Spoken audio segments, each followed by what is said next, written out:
من میگه حکای خشوعی ما اینمی حاضر ای تاجیکستان همو اسمالیاتی که دیتم همو اسمالیاتی که در همو دوران میگفتن که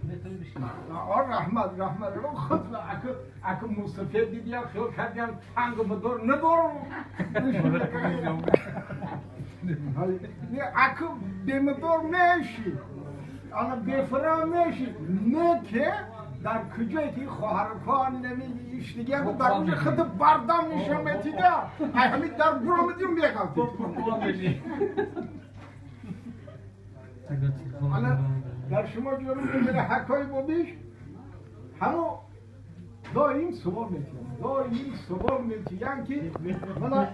آخی در اینجا گشتی مالا کمپیر کجا داری کمپیر چی حال داره این توبه کردن همین ایره بروزه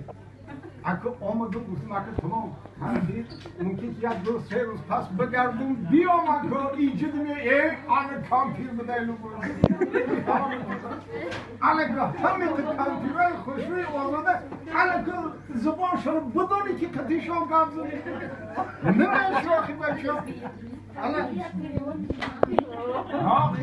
الان اون یک پریواد چی کتیم گرفتم یعنی میره یک پریواد چی گرفتم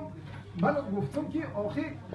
همین دیگه که اکفامون یک کمپیر آمده شد هم پیش هم تخم راست گرفتم بردم رفت پیشم بعد همون پریواد چی گفتم که اگر همین کمپیر رو بگم که یک ایس نگاه که با برسی چی میشون گفته که پاسمتری باید مربا فرو کنده شد میخوام پیش رفت کسی باشم باید بگم که پاسمتری میخوام همین تری شوید تو مرا فرو کنده شد گفت آخی فرو نکرده شد اما تو فرو کنده شد من هم گشتم طرفی کمپیر گفتم که پیشمتری اکنون ندارم اون چی فهمید شکل نگی به هر حال خیلی خدی با یگان چی گفت با چیزی گفت اوشم قریب فهمیدم اوشم با قریب فهمیدم همین خرشاش فهمیدم